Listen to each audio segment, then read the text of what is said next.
Well, I think we're ready to go. Welcome to everyone watching at home, watching us awkwardly set up our respective sets. My name is Harley Breen. I am hosting this year's Fireside in the Yarra Valley. I'm actually coming to you live from the People's Republic of Country Victoria. It's a good move out here to Country Victoria at the moment. And I'm joined by 6 Yarra Valley winemakers. This is the second year of Fireside in the Yarra Valley, a winter festival celebrating wine. Obviously, we're in a very different year this year. We're all coming to you remotely from our respective fires. I've got my fire going, and I'll get it all stoked, and I'll introduce you to our 6 winemakers. We have Caroline Mooney from Zonzo Estate, Stuart Proud from 1,000 Candles, Sarah Fagan from Borderly Wines, Rob Dolan from Rob Dolan Wines. We have Rebecca and Adrian Santolin from Santolin Wines, and Pete Dillon from Handpicked Wines. Hello, everyone. How are you going? Very well. Well, thanks, Ali. I'm going to throw to all of you just shortly. It's a difficult format to not have talk over and all of that, but I will also welcome those watching along on this Zoom event, and you're also potentially there's a lot of you watching on Facebook Live, so thanks for joining us. But we do have 6 wonderful winemakers, and if you at home watching on this Zoom event have questions, you can write them on some sort of format, and I will look at them somehow. I think I know how to do that. And at some point, I'll be able to ask these 6 wonderful, 7 winemakers those questions for you. Just to give you an overview of the day, we've got 3 main segments we're going to be discussing. The first one is all things wine, which we'll get into very shortly. And then we're going to have a brief chat about isolation life, which is really starting to shape the way all of us live currently at the moment. And obviously we're all mask free because we're isolating like good Victorian citizens. And then our final segment we will be discussing is winter in the Yarra Valley.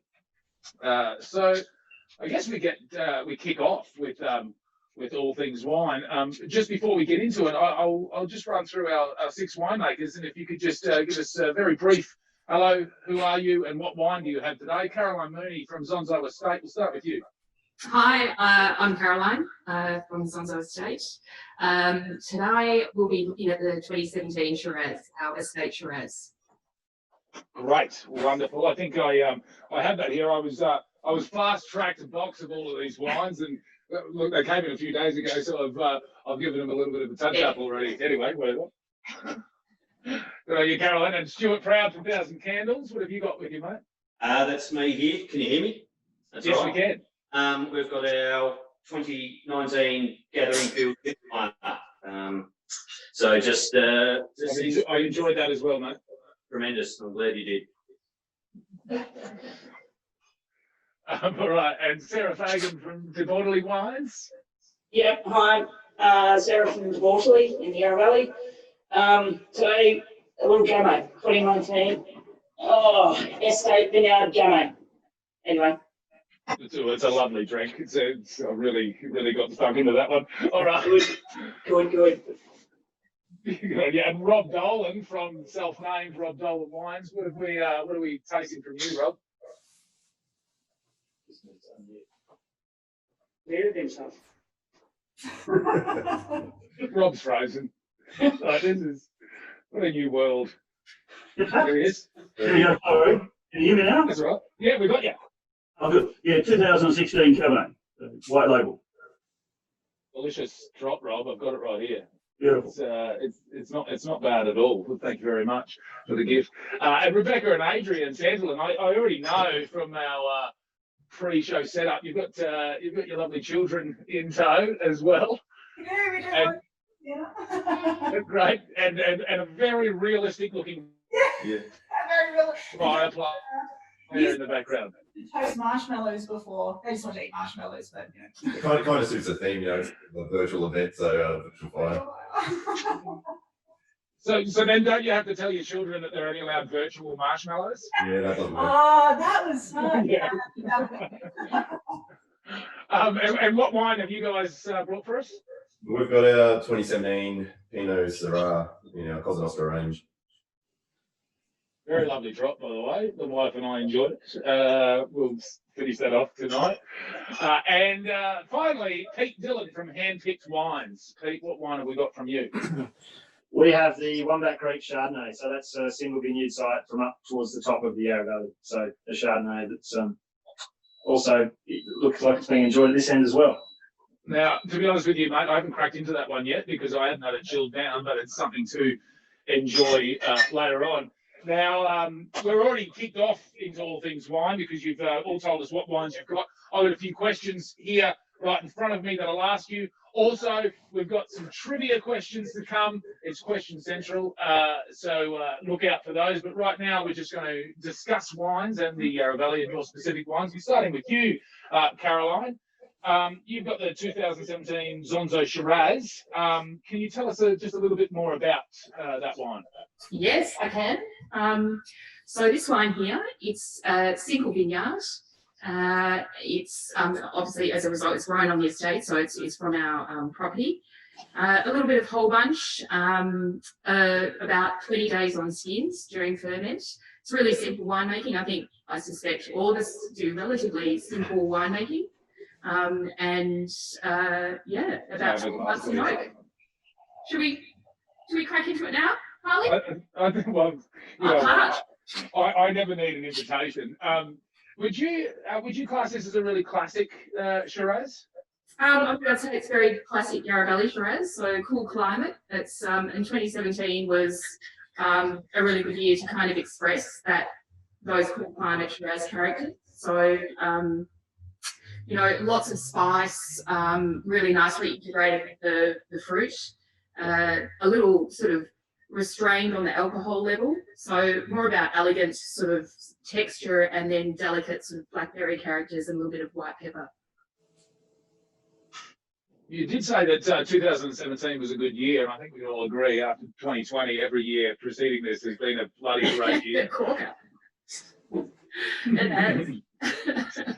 We've actually had a really good run of vintages in the Yarra Valley. I think, you know, as we move sort of through the decades and improve our decisions about where we plant things, we've had a terrific run of vintages. It's hard to pick of a vintage really in the last 10 years that doesn't have a gem in there. Yeah, great. Is that something that would be agreed upon by the rest of you? Yeah, absolutely. Yeah, I'll go first. I think probably the last 5 years have been spectacular. Difficult year in 14, a little bit lighter vintage. In 11, it was a very difficult year, it was so cool. But having said that, across the board, I think we've been really lucky. I think we got out of jail in 2020. So I think just spot on, Caroline. It's been a very lucky period for us. And I think we'll come out of this video with some smarter wines as well. Yeah. Great. All right, I'm going to move on to 1,000 Candles. Gathering field terroir is looking pretty good. Stuart, tell us what's so special about your vineyard. I guess we're in a unique part of the Yarra Valley in the sense we're sort of not down low, we're not up high, we're in this mid-tier where there's actually not a lot of other vineyards. We've got a range of beautiful sites, so we've got a big east-facing hill.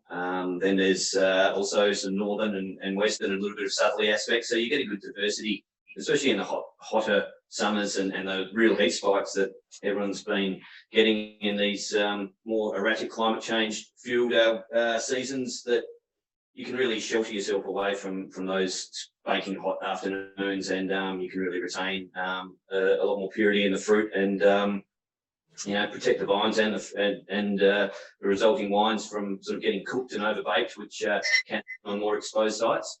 But yeah, it's a lovely property. It's a very old one. It sort of used to be the epicenter of about 50,000 acres back in the you know, sort of early pioneering days, and obviously it's been chopped up over time. But yeah, it's a really spectacular place. It's sort of, people don't expect it when they drive in the driveway, and you get this very expansive view. The label itself is more or less an artist's interpretation of that view. So yeah, we're lucky to call that pull out the office.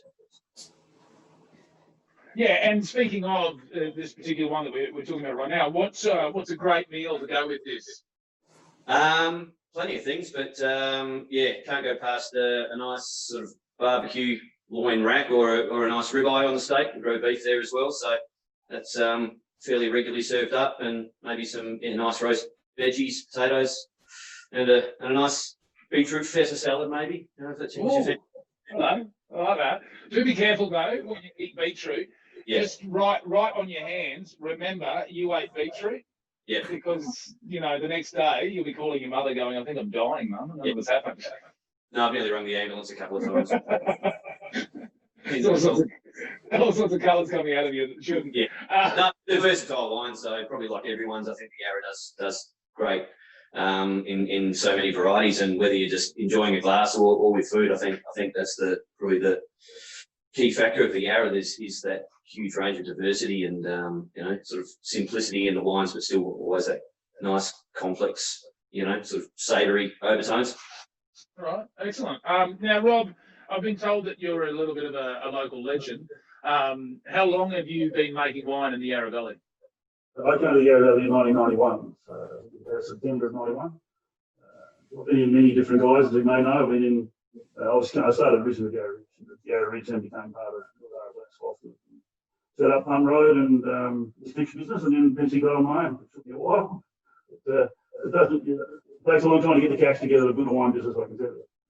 But we've made some good merchants. Sure, it does.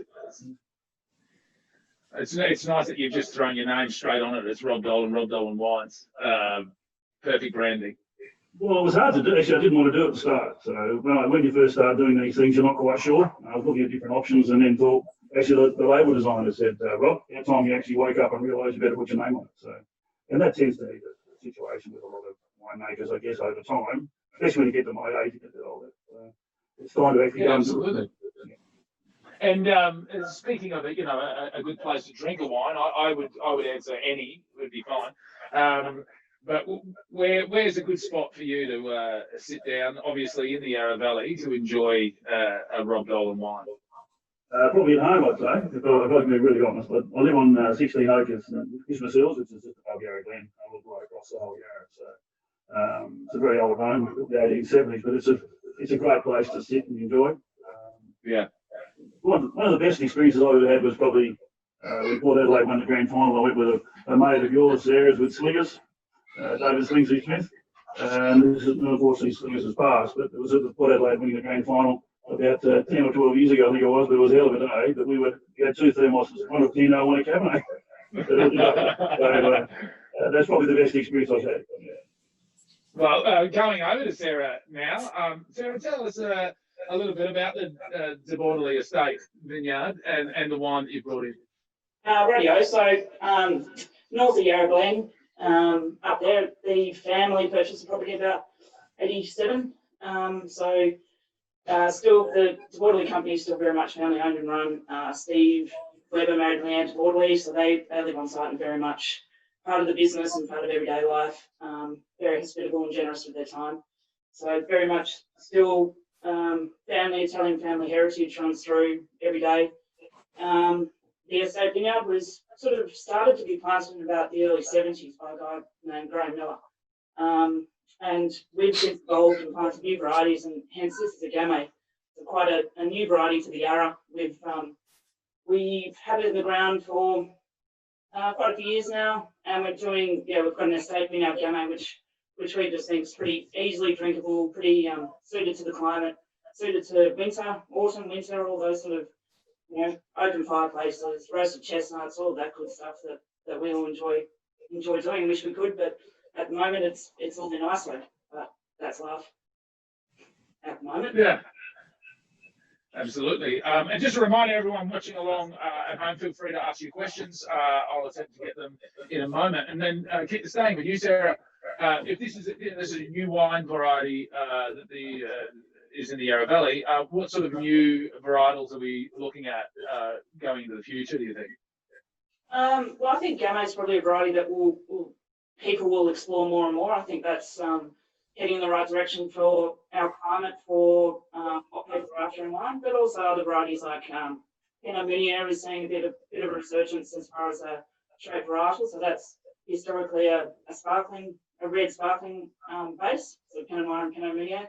But Pinot Meunier by itself is starting to get a bit of a run. Pinot Blanc to a certain degree. Pinot Gris is becoming more and more prevalent in the valley. The list is sort of long and evolving, but there's still the Chardonnay, Pinot Noir, Syrah, and Cabernet definitely running ahead at the moment. But there's some other varieties out there for people who want something a bit different. Am I back? Yeah. I just lost everything you just said, Sarah, was this. Pretty much correct anyway. Look, I was trying to maintain professionalism, but what are we doing? We should all be together on a stage in front of wine drinkers, but we're not. I'm in my sheds. My dog keeps farting. Anyway, look, listen. I'll move on to Beck and Adrian. You know how it is to be disturbed and interrupted. You have 3 children.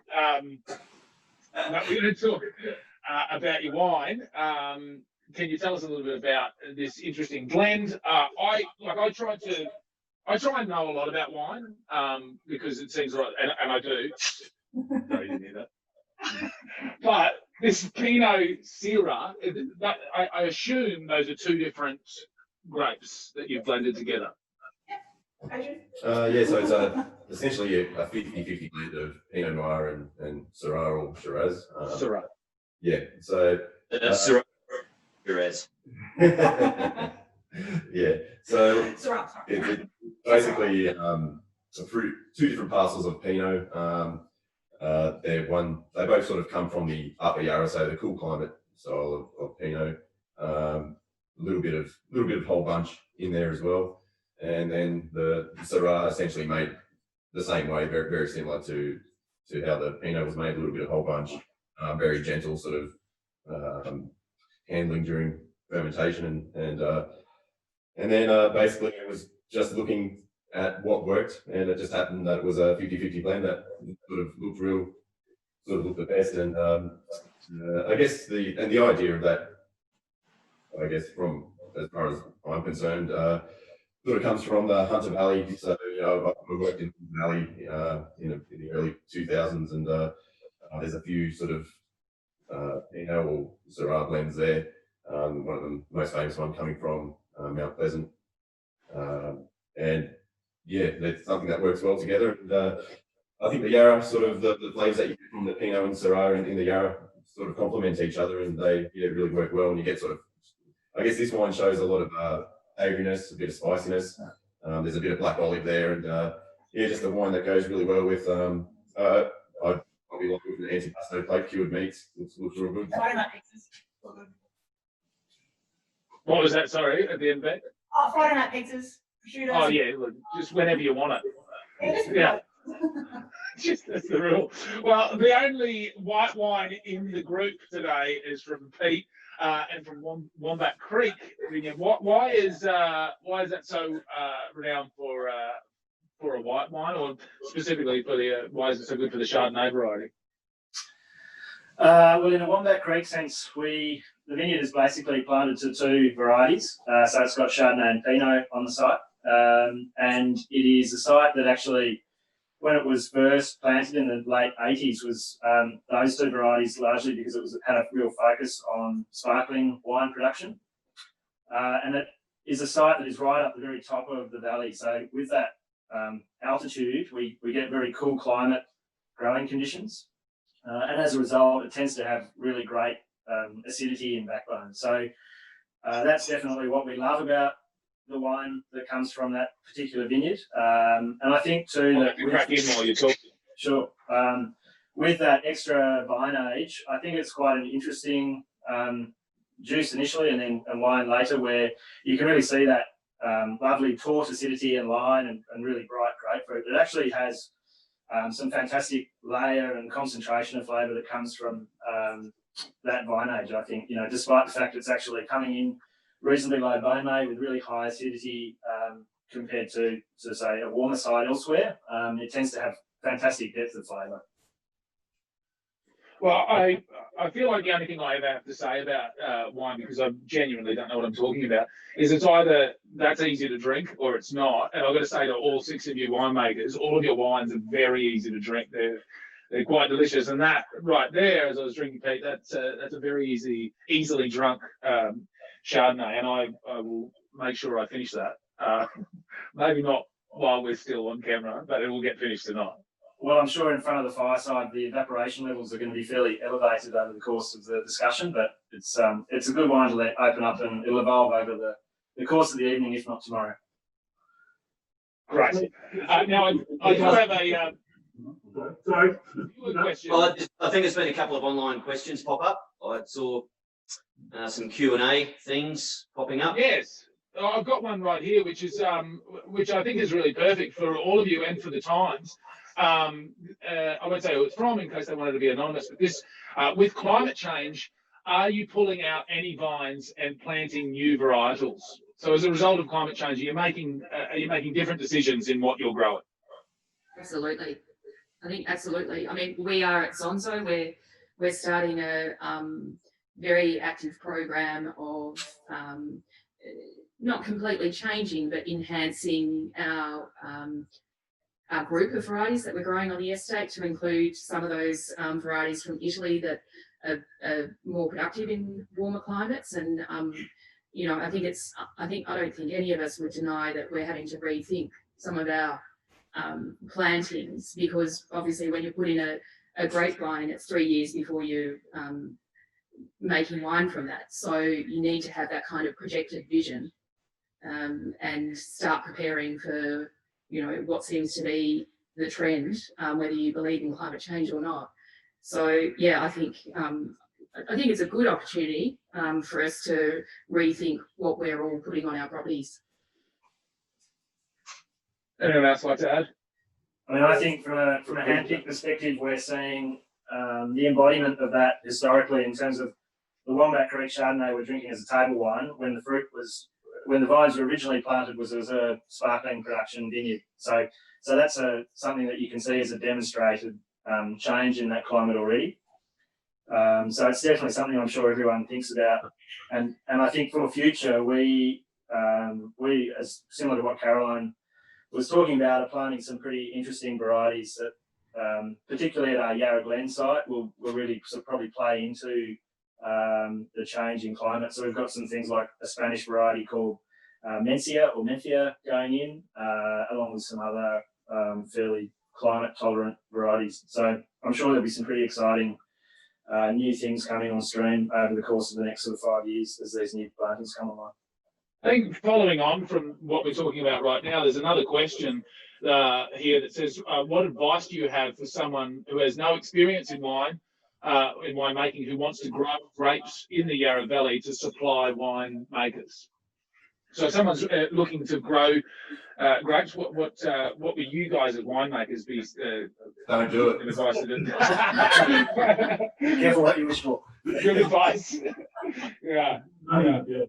Just as a quick comment, I'd say the first thing is, if you pick a variety, Pinot Noir is very strong in the market, as you know, but the key is the clones that you plant. It's not just the variety, it's actually the clones. So there's some clones which from Pinot Noir which may not be the right clones to plant because they may be better suited to perhaps other areas, or alternatively, I guess, suited more towards sparkling. You really should get good advice before you start planting grapes. And also, have a good relationship with either a winemaker or certainly from a viticultural point of view. You have to also make sure you plant it on rootstock and get the right rootstock. So it's not just a matter of planting a variety, it's a matter of getting the right rootstock and the right clonal variety or clone, and that's the key to it. And also on the right side, obviously. And I think if you're getting advice, get lots of advice, like not just from one source. Yeah. I think it's really important to speak to people within the industry who span from the very small producer to the very large companies that we have within the Yarra Valley. And I think seek advice from all of those little demographics within our industry, because they'll all have a slightly different take, and through there, you'll be able to build up a good base of knowledge to make a decision. I think The old right horse with the right race would be a really simplistic way of simplifying it, would be my idea. And I think you've got to have a passion for it. Like it essentially has to be passion driven, because it's certainly not a financial gain to be made of having a vineyard. And it's not a sound retirement decision. Yeah, you're right. I think Harley's gone to sleep because he pulled up the He's Valley Publishing. Everything just went into a very weird mode. I fired up every other different internet that I've got. Are we back? Rob, I imagine what you said was amazing. I don't know. Oh, it's absolutely incredible what I said. Yeah, you missed the I bet it was. Yeah. So I've got a question for Pete. That's on red soil, the Wombat Creek. Yeah, so Wombat's that very classic upper Yarra soil in terms of its super deep red volcanic loam. And when we've done plenty of soil pits through the course of the property, there's some little shifts, but it's pretty consistently red. And I cannot believe the colour there. I mean, it's so deep in colour that it's almost purple when you dig a hole. It's quite incredible.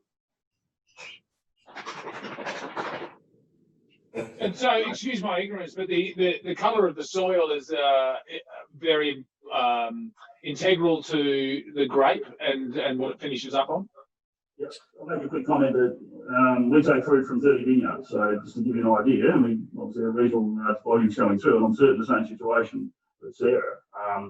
But the soil types there's a huge variation between the same clonal Pinot on, let's say, the Clone V6 on a shallow soil at Turnside Park to a grey soil to the other side of the valley down towards Dixon Creek, and then to the same soils repeated. So there's huge variation across the board, and the soils are the key to it. Obviously, the site's very important. But what I'm seeing is more certainly the soil type. Great. Well, listen, I'm going to move on to our first trivia question. You guys can buzz in with the name, the variety of your wine. I have two here, and then in our second segment of the trivia, it'll be rapid fire for each of you individually. But right now, if you know the answer to this, buzz in with the name of your wine, and who even knows if I'm going to hear it, because we don't have good internet in this country. Anyway, question. The Yarra Valley was the first Victorian region to plant vines. You can't plant wine. You can try, but it's a vine you plant. What year were these vines first planted? Shiraz. Oh, 38. Shiraz was in. Sorry, say that again? 1838. 1838 is correct. Point to you. I don't know what you win. I don't know if anyone's keeping tally, but I can guarantee you I'm a few ones, but I'm not. So, a point to you. 1838 is correct. A very long time ago, the very first vines were planted in the Yarra Valley. The next question in this, and the last question in this round of trivia, which of these grape varieties were included in the first plantings in the Yarra Valley? Feel free to buzz in if you know it without the multiple choice. No, so out of the multiple choice, which of these were the first of the first plantings in the Yarra Valley? A, Pinot Noir. B, I don't even know how to pronounce it, Crochon. Is that correct? Crochon. Good. Crochon. C, Trollinger. Or D, Cabernet Sauvignon. Chardonnay. Chardonnay was first, Pete. Yeah, I'll go D, Cabernet Sauvignon. You'll go D, Cabernet Sauvignon. That is incorrect. Someone can take the win here. Pinot Noir. Who said Pinot Noir? Back here at Adrian, you said that? No, You're out. I didn't say it. I don't even know who's talking at the moment, or whether or not we're still online. What was the other one? Trollinger or something? Was that the one you said? Crochon and yeah, Rob, correct, you win. Trollinger. You said it. There's no one to be silly enough to buy a Crochon, I reckon. Sorry. Right, it's completely over my head. I wouldn't know what's going on. But we are into segment 2. We're all still here. I hope you guys are following along at home and having fun. Feel free to put your questions in the Q&A, and I will get to them when we have a moment to do it. But in this section, which I guess is a little bit less wine and a little bit more personal, we're just going to talk about what's been going on in terms of your isolation life? We've gone on to some immense changes, all of us. Life doesn't seem like it was even just 4 months ago. So I just thought we'd go to all of you, those of you who want to answer whenever you do. What's changed? I mean, for me, isolation's kind of a welcome treat, to be honest. I've been able to retreat out to country Victoria for a period of time. Very happy to be here. I would love to never have to do what's referred to as remote learning ever again. Those of you with young children at school, that's genuinely the worst thing ever. The worst thing about remote learning, I'll get into it. I've got a few questions on it. So have any of you had isolation disasters? Homeschooling. That's my isolation. Yeah, exactly. Yeah, it's a disaster. Through. And we head back tomorrow, so yay, something to look forward to. Yeah. I think, Because even though you got, sorry, just quickly, for everyone watching along at home, everyone would imagine that the Yarra Valley is regional, but you guys are classed as metro for some particular reason, and so you are in the hard lockdown. Yeah. Yeah, we are. Yeah. Unless we want Adrian seems happy. in from Melbourne Metro, in which case we're regional. Yeah, right. Yeah, right. My disaster was vintage holiday cancelled.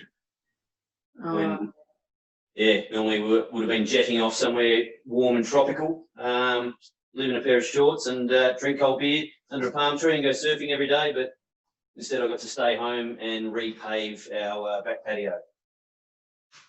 Positives. So, jobs are going to get done there, sure. Yeah, that would have got done anyway. We're pretty lucky. Anyone's complained about being locked down where we are in the Yarra, at least we've been able to go to work and do our thing. I don't, that just kicked in the middle of vintage. So I think everyone was pretty nervous because we didn't know if we were going to get locked down. Like New Zealand went to stage 4 straight away, and there was quite a lot of concern about people not being able to get all the grape pickers to come out and do all this stuff that is just essential. But we were allowed to keep going. So I think work for us has probably been a welcome distraction. Homeschooling's happened to those with kids and everything, but I think we've been one industry that certain things have, at least stayed normal for us in terms of our probably day-to-day work stuff. Sales, I don't know about everyone else, but that's gone a little bit. But I think right.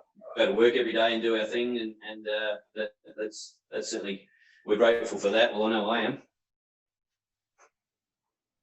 a quick comment on that as well. My wife's a teacher, so I think there's a newfound respect for teachers, which is a good time. Because obviously I know you think the same, Rebecca. Most definitely. My sister's a teacher, and I kind of had a little bit of an inkling of how tricky their job is, but now I have a full-blown understanding, and it's definitely a newfound respect for teachers. I think that we've been fortunate. I think that I've been going from the Christmas Hills to work every day. We come around the back way. We're pretty much out of the zone, so I think we're very lucky that we can do that. I don't know anybody that has the coronavirus, which is quite bad. Yeah. I mean, I couldn't agree with you more, Rob, the respect for teachers, but there's been some requests through on remote learning that I've questioned as a parent, and one of those was my child, like most children at schooling in Australia now, learns a second language, and I opened up the file for the day's teaching. It was the Japanese class. I'm like, what, are you serious? You want me to just run the Japanese class? Don't speak it. Yep, I did the exact same thing. How I don't know this. Yeah. Italy, Indonesian, and I just looked at it. I don't know what to do. Yeah. It's really gone back to basics. I guess to follow on this subject, and we'll move on from this relatively quickly. And again, a reminder, we do have a few Q&A questions here. I'll get to in a second. But have any of you learned, because of this isolation and this time, and most of you are, regardless of what the state government decides you are in a regional area, so isolation's a little bit easier because you're always a little bit isolated. what have you learnt, if anything, new about yourself? I think for me, it's just probably underlined something I already knew. I love being a hermit, so this suits me perfectly. True. Yeah, like look at isolation's been difficult for a lot of people. There's people that have lost their jobs and a lot of those things. So look, as we were just saying, a lot of us are very in the wine industry so far. We've been pretty fortunate that we've got something that our normal lives haven't been really turned upside down too much. We've probably lost a little bit in terms of wine sales with a lot of cafes and bars and restaurants not being open, but I know that a lot of internet sales have obviously picked up. That these little sort of things help, but that I guess it's just this. I guess we've just learned this new future of Zoom meetings and but I guess I essentially my life hasn't been too difficult. There's no after-school sport. It's made my life easier, if anything. Rebecca's has been much more difficult with the homeschooling. But so look, this is it sort of suits me just because I'm terribly awkward in social situations. Well, thanks for being on this live Zoom.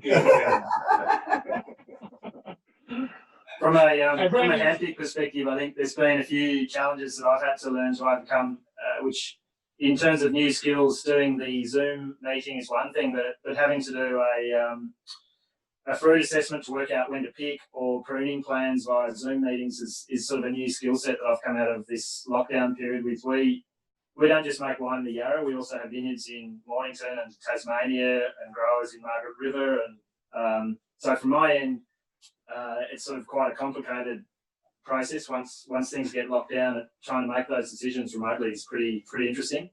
And I guess the other side of that is I've probably started to clock up a few wine debts with some good mates in far-flung regions where I've had to effectively ask them to go and have a taste of some grapes or give me some thoughts and use them as my virtual palate over the Zoom meeting to make some decisions in the interim. Yeah, great. And anyone else like to add to this? What have you discovered about yourself before we move on to some trivia?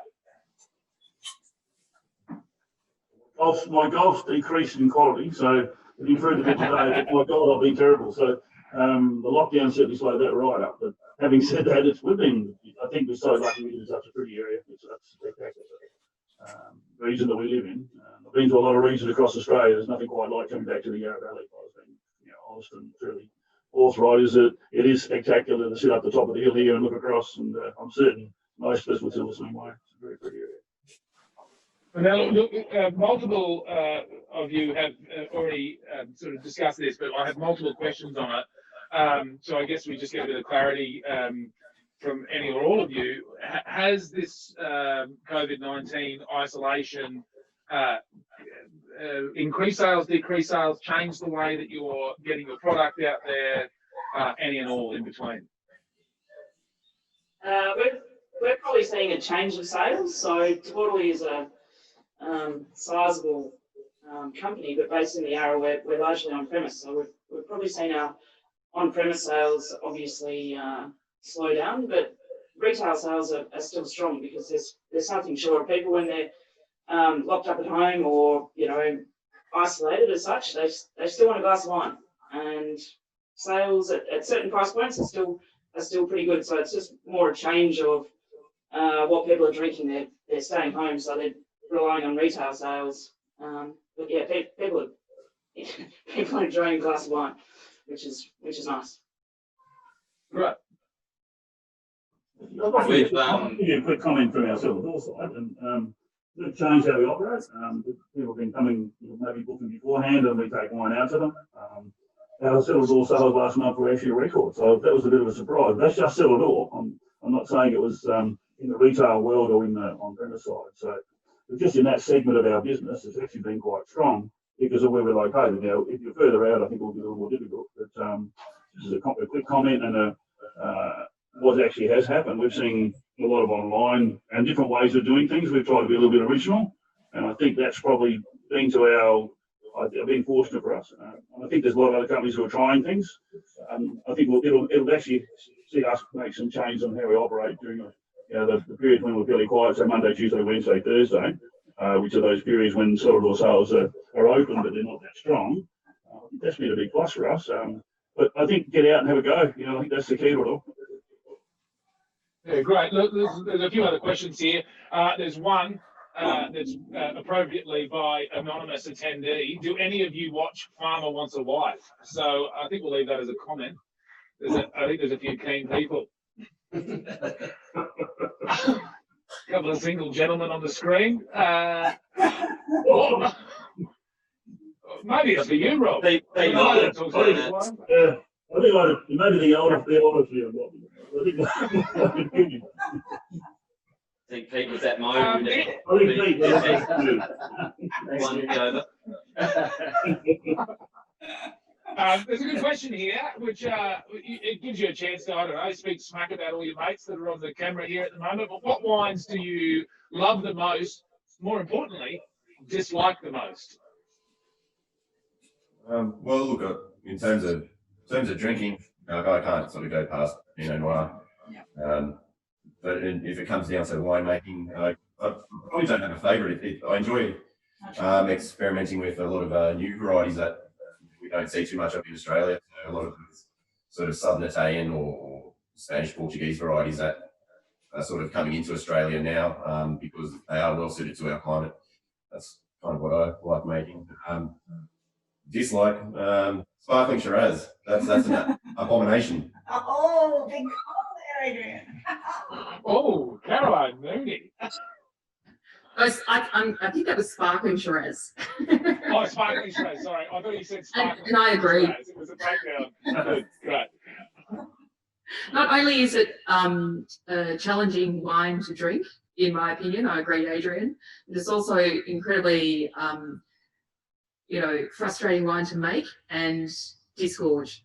Oof. Oh, I had my fair share of accidents at Salvador. Everyone.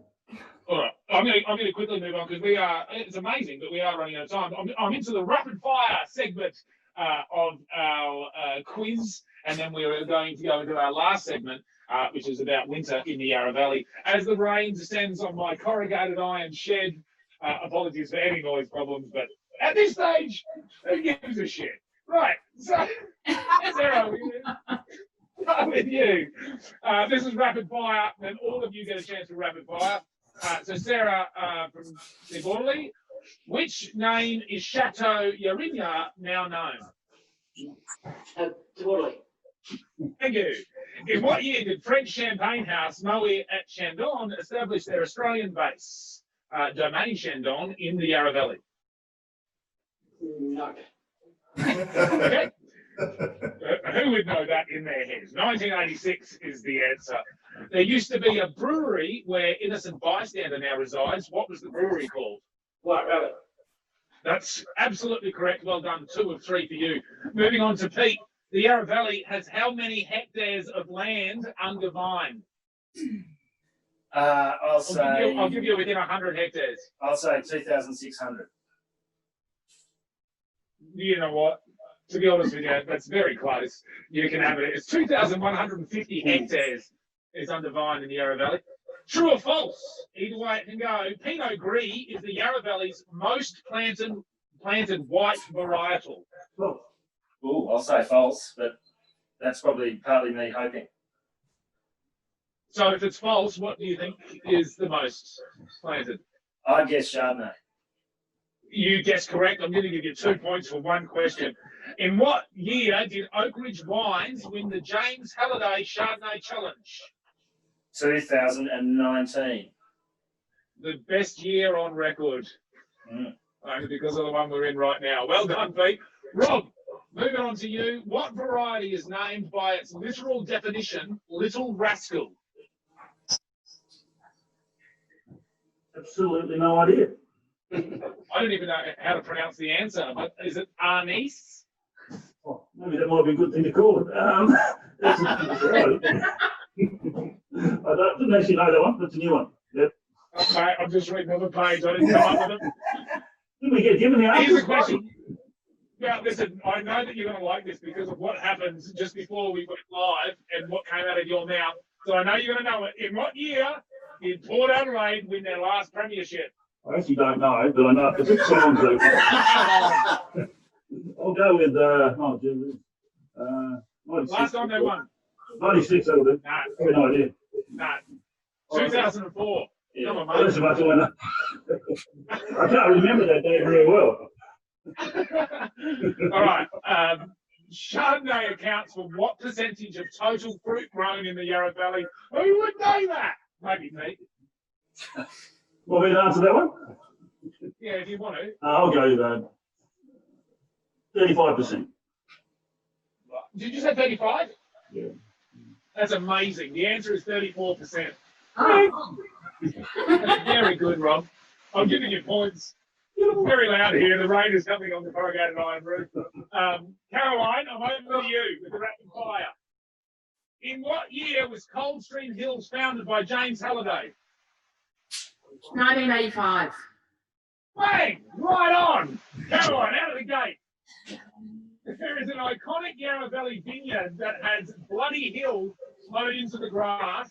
What does this vineyard belong to? Sorry, who does this vineyard belong to? A very crazy person. A hairy German. Timo Meyer. Timo Meyer, correct. In what year was Yarra Yering winemaker Sarah Crowe named the Halliday Winemaker of the Year? Ooh, 2015? You say 2015? Yeah. That is incorrect. It's 2017. What? But you did well. Stuart, it's your turn. Is it Coombe? Coombe Yarra Valley? Sorry about my pronunciation of things. I don't know. Coombe Yarra Valley was once home to a world famous opera singer. Who was this? Dame Nellie Melba. Dame Nellie Melba is correct. And don't they say that to the, oh no, forget that's another thing that came into my head. In 2018, Pinot Noir was the most widely grown varietal in the Yarra Valley. What percentage did Pinot Noir account for in total fruit grown? As in tons or a percentage? A percentage. 57.5. I love how specific you were, but it's actually 38%. There are 3 Yarra Valley bands made up of winemaking musicians. What are the names of these bands? I'll give you a point for any one you get. 3 bands? 3 bands. Well, 3 bands. one of them is Harvest Goon. Correct. One of them, I think they're called the Yeasty Boys or something like that. Correct. That's 2. The third, geez, I didn't know we had a third. There was one band called Cider Bait. Elephant Hide. Cider Bait. Are they from out there? Cider Bait. No. Well, the third is Ginger Pony. Oh, haven't heard of them. Who are they? Well, it's going to hurt hard if they're watching all Sorry? alone. Is that a band full of redheads? Just ginger horses. Right. Beck and Adrian, here we go. Your rapid fire questions. In 1863, which family established Yeringberg winemaking and farming in the Yarra Valley? The Fury. Very good. According to the 2020 Wine Australia Vintage Report, which we've all read, am I right? How many tons of fruit? Sorry, my dog was just trying to drink my wine. I'll start again. How many tons of fruit made up the Yarra Valley total crush? Tricky. Say, No idea. 20,000. is that percentage? Oh, what was it? Sorry. We're going tons. So, according to 2020 Wine Australia Vintage Report, how many tons of fruit made up the Yarra Valley total crush? Yeah, I'll go 20,000. It's 6. Well, that's not much. 6,206. Someone That's not much at all. And in your final question, in 1978, Chateau Yarrinya was the first Yarra Valley winery to win a particular wine trophy. What was that trophy? Jimmy Watson. The Jimmy Watson! I don't know who's winning, but Jesus Christ, we all are. Well done. That was very good. Yay. Now, I think we're on to segment 3, which is, and we don't have much time left, so maybe I'll go to a home viewer Q&A. Okay, this is a question. I'll ask this and then we'll move on to Yarra Valley in the winter. What winery, and all 6 of you can answer this, what winery in the Yarra is your favourite other than your own, and why? Yeah. What's on spot now? Yeah. Which one of your friends do you want to be nice to? I think answering that question a little bit like saying what's your favourite variety. It kind of depends what you want to experience. So a lot of wineries have restaurants attached. You know, there's just such a wide range of different experiences. It's really hard to pick one, I would say. Depends. Yeah, Harley, ask Harley, how many kids have you got, Harley? 3, mate. Which one's your favourite? Don't answer that. It depends which one. Depends which one's busy at the time. Probably the same, isn't it? He's got him. His least favourite kid just turned him off. Yeah, sorry, I just turned the lights on.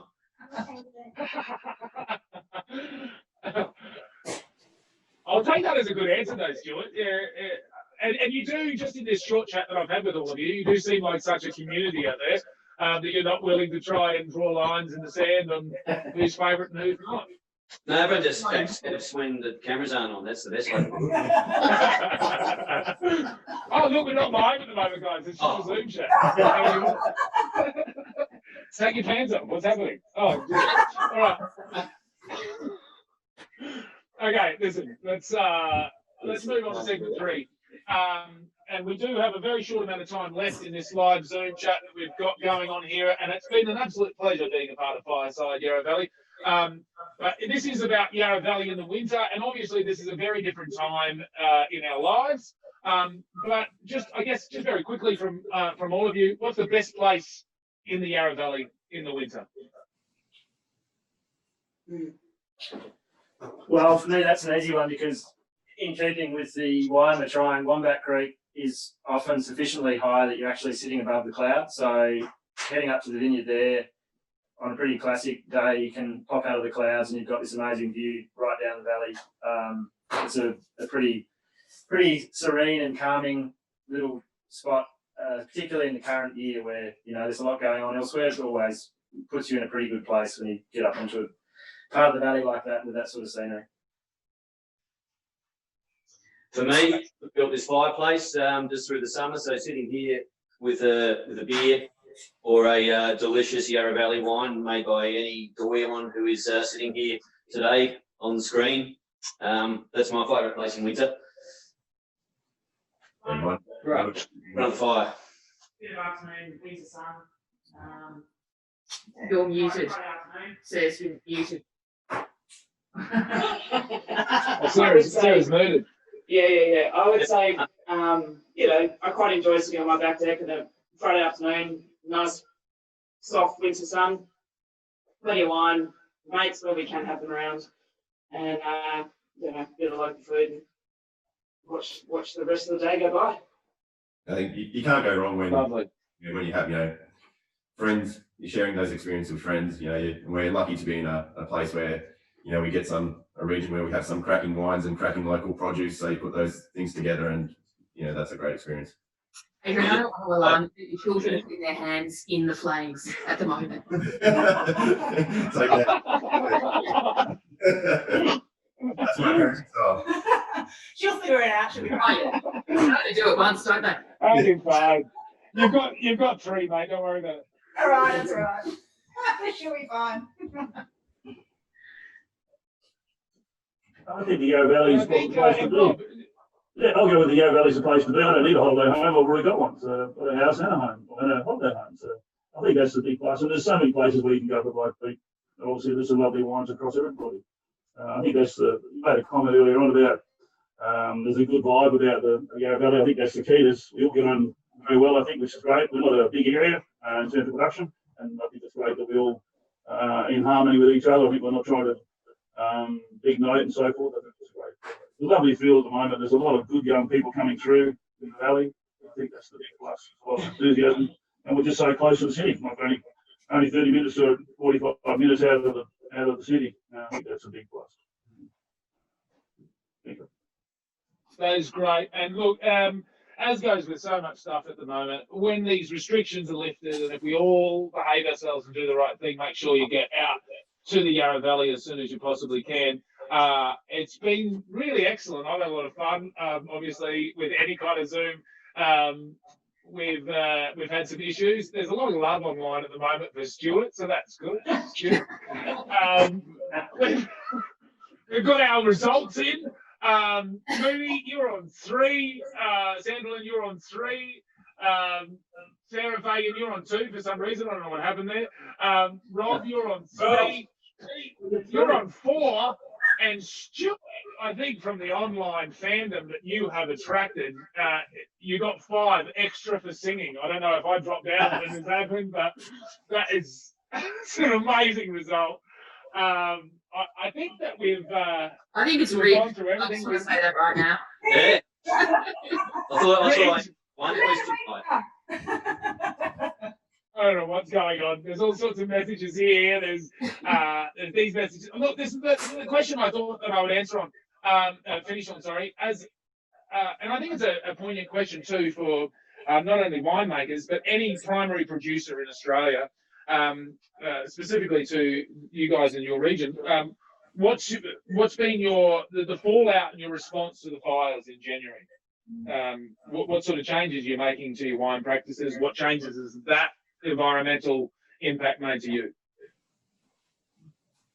There's not much you can do because we face that every year, and I think everyone lives around here, having been through Black Saturday in 2009. I don't think there's anyone who gets very nervous come sort of mid to late January into February when it does get hot and very dry and windy, that the fires can hit us. And I think everyone's hearts went out to all the other regions around Australia that copped it, because it's living hell to go through something like that, to watch everything that you work for disappear in front of your eyes, and for people who lost entire, livelihoods and a lifetime of work. So I think the fires are kind of part of this climate change scenario that everyone has no choice but to battle and deal with, because it's an omnipresent issue. Probably doesn't really matter what you deal with, but I think Rob said it earlier, we've dodged a lot of bullets in recent times, and we were very lucky to get through this season pretty much unscathed with that. But I don't know anyone who doesn't worry about it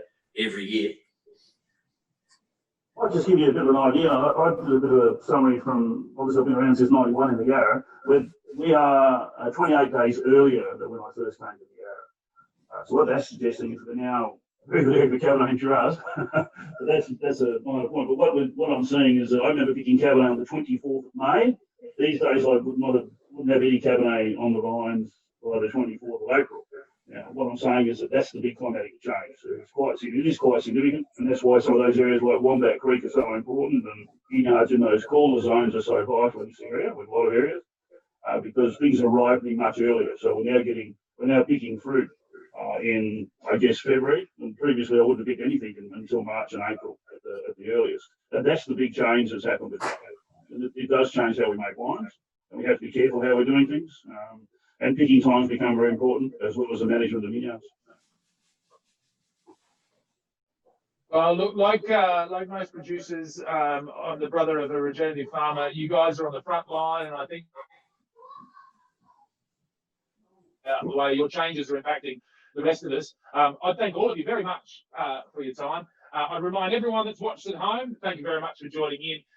To make sure you buy the wine from these wonderful winemakers. You can get that on wineyarravalley.com.au. You can buy the whole pack of all of these wines. It's been an absolute pleasure being a part of this. Thank you so much for having me. A big round of applause virtually for all of our winemakers: Caroline Mooney, Stuart Proud, Sarah Fagan, Rob Dolan, Rebecca Nagy and Santalin, and Peter Dillon. Thank you, guys. Good. It's been Have a good an absolute night. pleasure. Bye. Cheers. See ya. Cheers, guys.